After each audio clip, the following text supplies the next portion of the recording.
વહેલી સવારે ઉઠીએ એટલે કે હાથ ફાટવા માંડે, કોઈ વખત પગ ફાટવા માંડે, ચાલી નથી શકાતું, ઊભું નથી રહી શકાતું, કામ કરવામાં તકલીફ પડે છે, રોજિંદા કામની સ્પીડ ઘટી જાય છે. એક્સરે કરાવ્યો તો એની અંદર નસ દબાય એવું આવે, મહિનો 2 મહિના 15 દિવસ આવી દવાઓ લીધી પણ ફરક કેમ નથી પડતો? શું આપને કારણ જાણવું છે તો કોમેન્ટ કરો.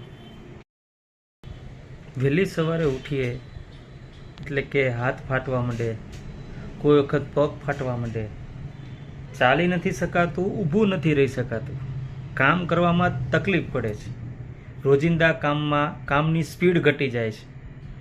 એક્સરે કરાવ્યો તો એની અંદર નસ દબાય એવું આવે, મહિનો 2 મહિના 15 દિવસ આવી દવાઓ લીધી પણ ફરક કેમ નથી પડતો?